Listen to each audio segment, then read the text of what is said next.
Tonight we begin with a revelation that Western intelligence officials had feared, anticipated, and meticulously prepared for.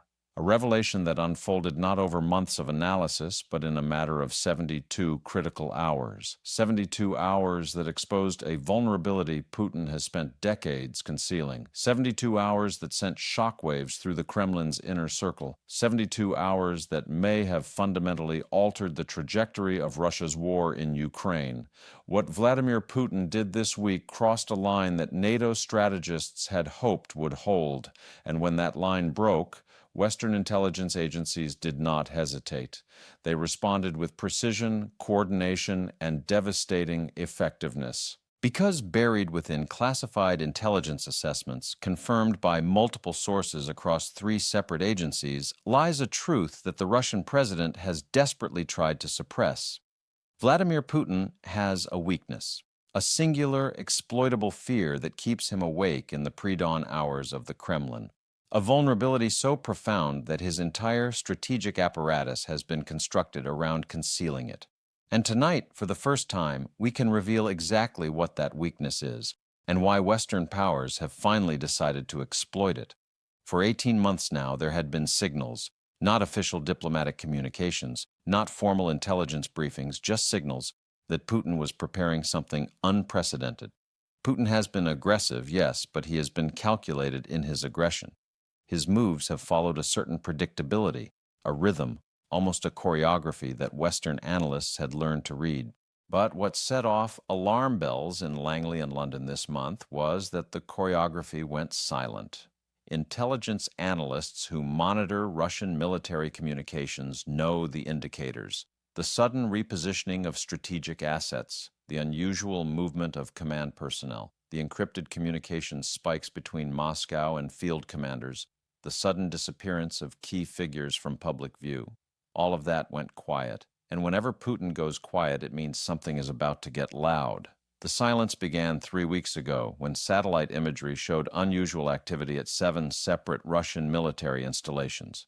These weren't the routine training exercises that analysts had grown accustomed to dismissing. These were coordinated movements, synchronized in ways that suggested a central command directive that hadn't been intercepted through normal channels. Something had changed in Putin's calculus. Something had made him abandon the predictable patterns that had defined his military strategy for over 2 years. And that change, Western intelligence would soon discover, stemmed directly from his greatest fear. Early Tuesday morning, NSA analysts detected what they described as anomalous communication patterns originating from the Kremlin's secure network, including encryption protocols that had not been activated in over 15 years. These are the kinds of security measures that Putin only deploys when he is signaling something very specific: imminent military escalation, internal regime instability, or existential threat perception. Western observers didn't know which category this fell into, or whether it fell into all 3 at once. But what they did know was that Putin was changing his strategic posture.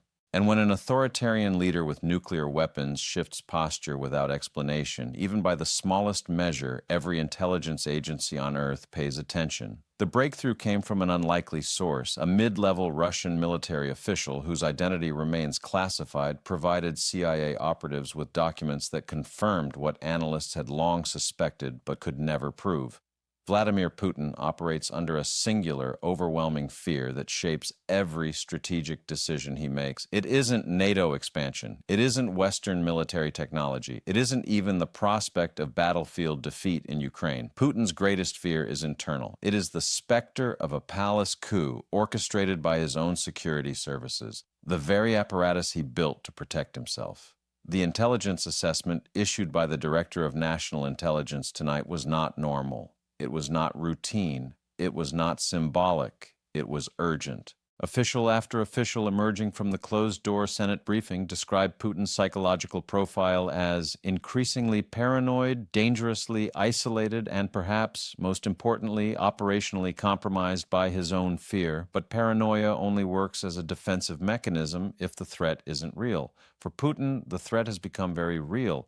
In fact, the intelligence community's assessment today was among the most consequential we've seen in the post-Cold War era. Here's what we know. Within hours of receiving the classified documents, Western intelligence agencies launched a coordinated information operation targeting Putin's inner circle. These weren't the ordinary psychological warfare tactics employed during the Cold War. These were precision-targeted influence operations, tools that Western agencies only deploy when they are preparing to fundamentally destabilize an adversary's decision-making apparatus. The strategy is elegant in its simplicity. If Putin fears betrayal from within, then Western intelligence will ensure that every member of his inner circle becomes a potential suspect. They will exploit the paranoia, they will weaponize the isolation, and they will turn Putin's greatest strength, his iron grip on power, into his most devastating weakness. Tonight, British intelligence confirmed that MI6 launched targeted information operations against Russian security officials, including FSB Director Alexander Bortnikov, who had recently been excluded from 2 consecutive Security Council meetings for what analysts believe was a deliberate test of his loyalty. Western intelligence moved before Putin could consolidate his inner circle.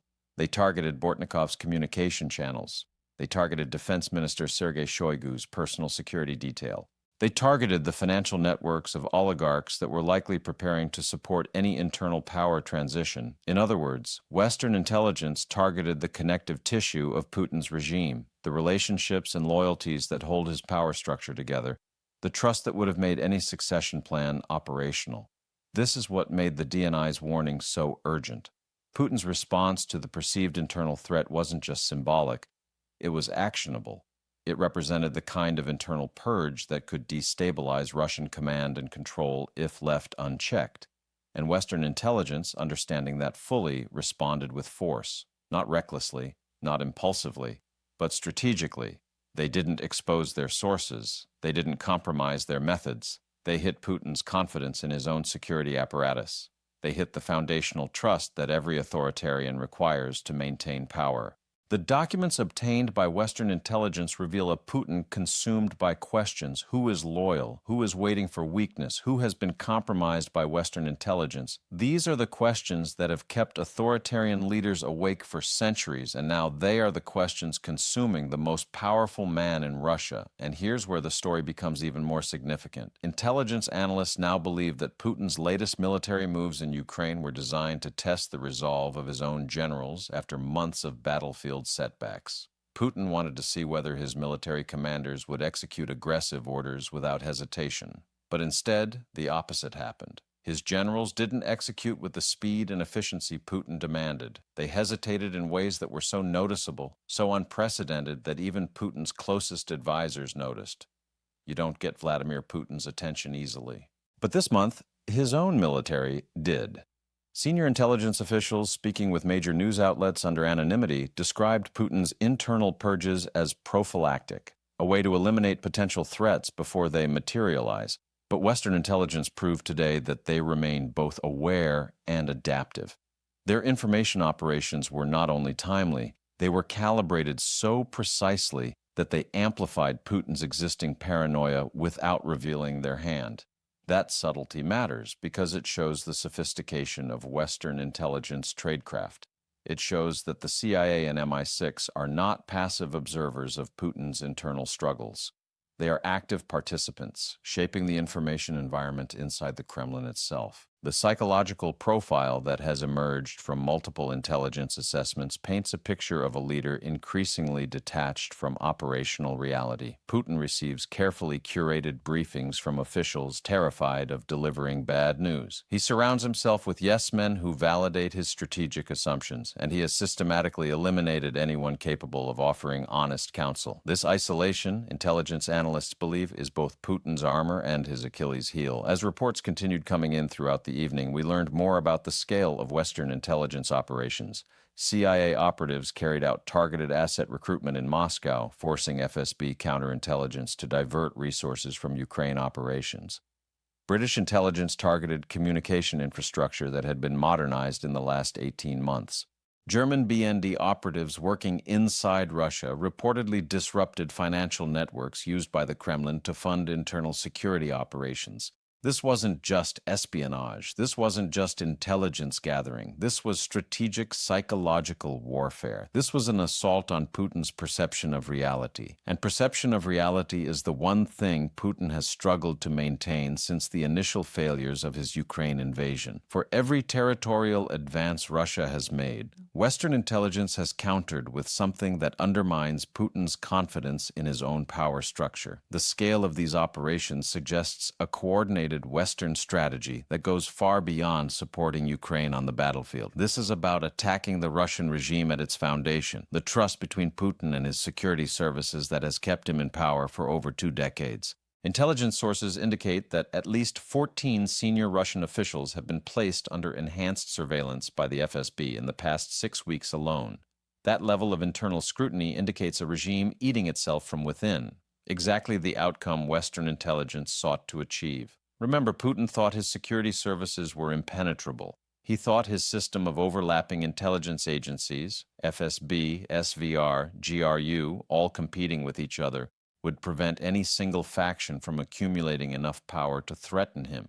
He thought his decades of cultivating personal loyalty would insulate him from the fate that befell every Soviet leader who lost the confidence of the security apparatus.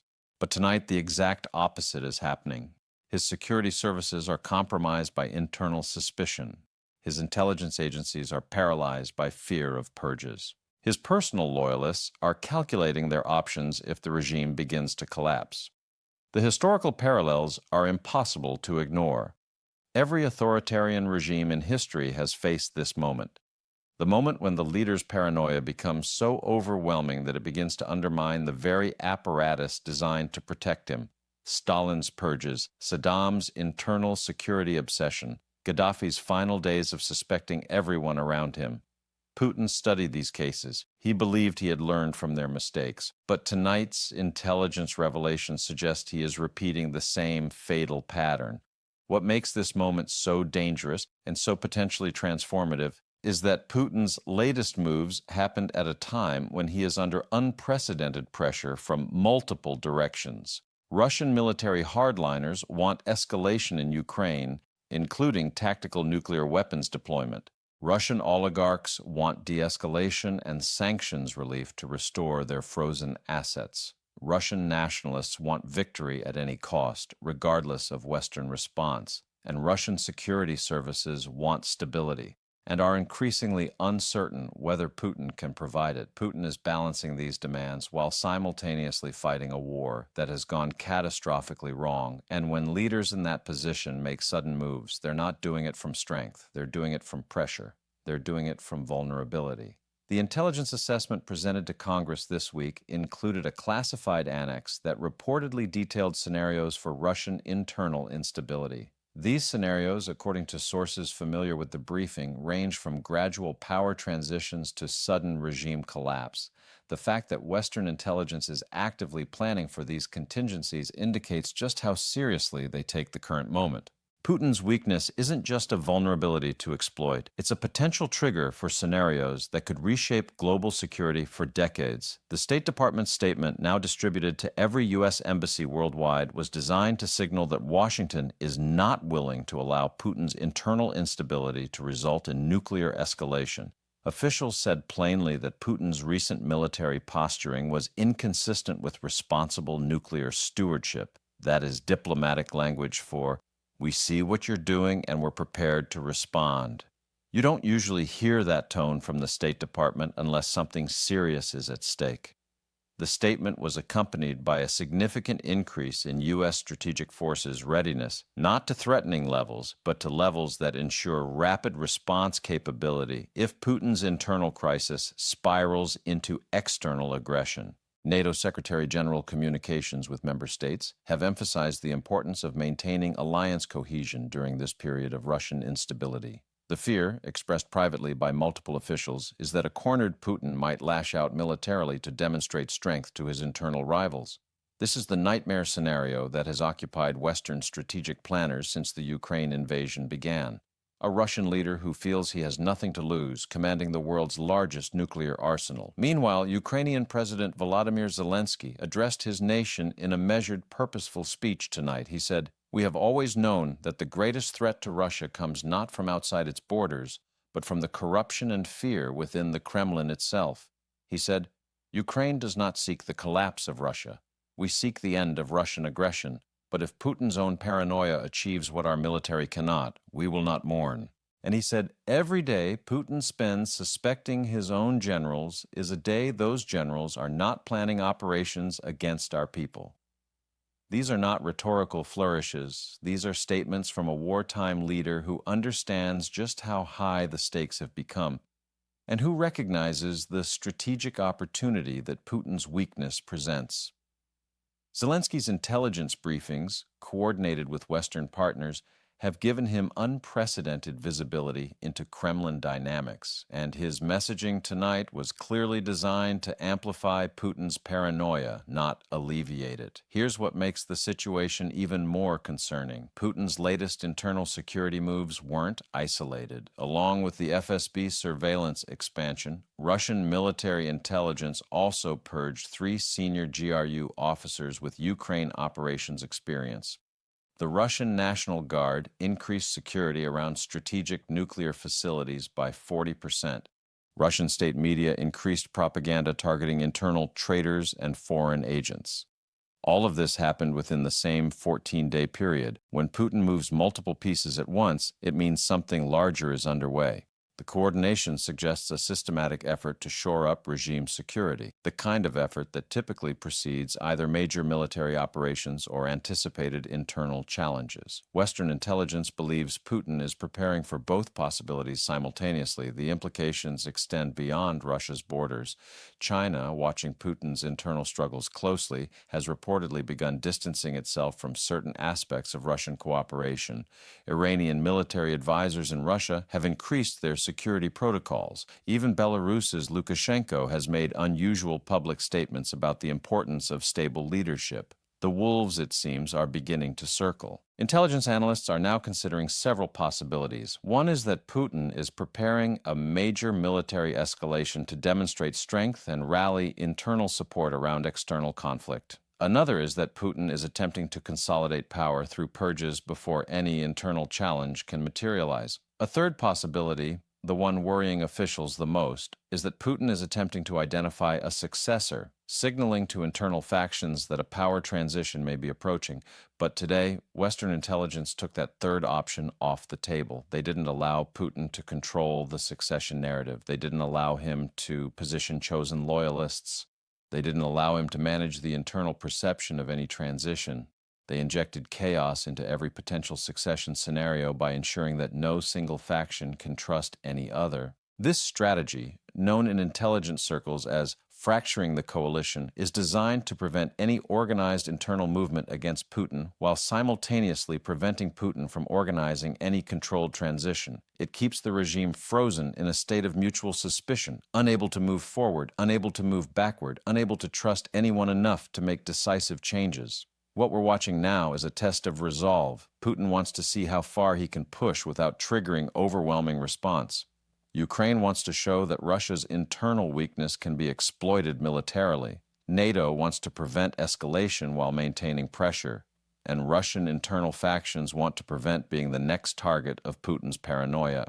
Every actor in this crisis is calculating their moves based on incomplete information and maximum uncertainty. This is the most dangerous phase of any confrontation, when miscalculation becomes more likely than deliberate escalation. The test extends to Western intelligence itself. Their operations targeting Putin's inner circle represent a significant escalation in the shadow war between Russia and the West. If Putin identifies specific operations or sources, the consequences for Western assets inside Russia could be severe. The intelligence community is betting that Putin's paranoia will prevent him from distinguishing real threats from imagined ones, but that bet carries enormous risk. Tonight, we've heard from defense officials who are now monitoring Russian strategic forces with unprecedented intensity. They say Russian nuclear submarine deployment patterns have not changed, a crucial indicator that Putin has not ordered escalatory preparations. They say Russian strategic bomber activity remains within normal parameters. And they say Putin's decision to increase internal surveillance is likely part of a broader defensive posture intended to protect against both Western intelligence operations and internal challenges. But Western intelligence is not satisfied with defensive monitoring. In fact, Western intelligence is actively shaping the environment inside Russia. Their response today, coordinated, sophisticated, and deniable, sent a message to Putin that his internal weaknesses are visible and exploitable. And it sent a message to potential Russian reformers that the West is watching and waiting for the right moment. The information operations continue even as we speak. Every piece of intelligence about Putin's internal struggles that reaches Western media serves a strategic purpose. Every revelation about FSB surveillance creates additional paranoia in Moscow. Every analysis of Putin's psychological state reinforces the narrative that the Russian leader is losing his grip. This is warfare by other means, and Putin, despite his decades of KGB experience, appears to be losing. As the week goes on, we expect more details to emerge about what exactly Putin hoped to achieve with his internal security consolidation. But what we do know is that Western intelligence's response was timely. It disrupted Putin's ability to identify reliable allies. It amplified existing tensions within the Russian security apparatus, and it demonstrated that the Kremlin's internal dynamics are not beyond Western reach. What happens next will depend on what Putin does in the next 30 days. If he escalates externally, this moment will be remembered as the trigger for a dangerous new phase of confrontation. If he turns further inward, consuming his regime with purges and paranoia, Western intelligence has already shown they are prepared to exploit every crack that appears. They have shown they are ready to respond. The intelligence revealing Putin's weakness, his consuming fear of internal betrayal, represents perhaps the most significant insight into Russian leadership psychology since the Cold War. It explains decisions that seemed irrational. It illuminates patterns that seemed contradictory. And it provides a roadmap for Western strategy that doesn't rely on battlefield victory alone. And tonight, for the first time in months, Putin appears to be hesitating. The Kremlin is quiet, too quiet. And when Putin is quiet, it means he is calculating. It means he is choosing his next move carefully. Because tonight, Putin learned something he has learned many times before but never truly accepted. Power built on fear eventually consumes itself. Loyalty purchased through coercion evaporates in crisis. And the apparatus designed to protect the dictator can become the instrument of his destruction. This story is far from over. But tonight, one thing is clear. Vladimir Putin's greatest enemy isn't NATO. His greatest enemy isn't Ukraine's military. His greatest enemy is the fear that keeps him awake at night.